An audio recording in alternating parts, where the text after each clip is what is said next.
ایک شہزادہ اپنے استاد محترم سے سبق پڑھ رہا تھا۔ اسے 2 جملے پڑھائے گئے، ایک تو کبھی جھوٹ مت بولو اور دوسرا یہ کہ کبھی غصہ نہ کرو۔ کچھ دیر کے وقفے کے بعد شہزادے کو سبق سنانے کو کہا گیا تو شہزادے نے جواب دیا کہ ابھی سبق یاد نہیں ہو سکا۔ دوسرے دن بھی استاد محترم نے سبق سنانے کو کہا۔ شہزادے نے پھر عرض کیا کہ ابھی سبق یاد نہیں ہو سکا۔ تیسرے دن چھٹی تھی۔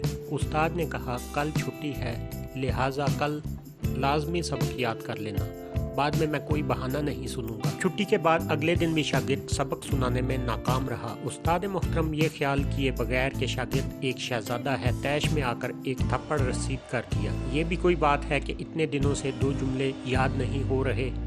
تھپڑ کھا کر ایک دفعہ تو شہزادہ گمسم ہو گیا، پھر بولا کہ استاد محترم سبق یاد ہو گیا۔ استاد کو بہت تعجب ہوا کہ پہلے تو سبق یاد نہیں ہو رہا تھا اور تھپڑ کھاتے ہی فوراً سبق یاد ہو گیا۔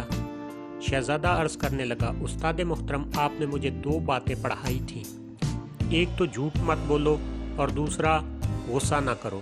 جھوٹ بولنے سے تو میں نے اسی دن توبہ کر لی تھی، لیکن غصہ نہ کرو یہ کام مشکل تھا۔ بہت کوشش کرتا تھا کہ غصہ نہ آئے، لیکن غصہ آ جاتا تھا۔ اب جب تک میں غصے پر قابو پانا نہیں سیکھ جاتا تو کیسے کہہ دیتا کہ سبق یاد ہو گیا۔ آج جب آپ نے تھپڑ مارا اور یہ تھپڑ میری زندگی کا پہلا تھپڑ ہے، اسی وقت میں نے اپنے دل و دماغ میں غور کیا کہ غصہ آیا کہ نہیں۔ غور کرنے پر مجھے محسوس ہوا کہ غصہ نہیں آیا۔ آپ کا بتایا ہوا دوسرا سبق کہ غصہ نہ کرو بالکل سیکھ لیا ہے۔ آج اللہ کے فضل سے مجھے مکمل سبق یاد ہو گیا ہے۔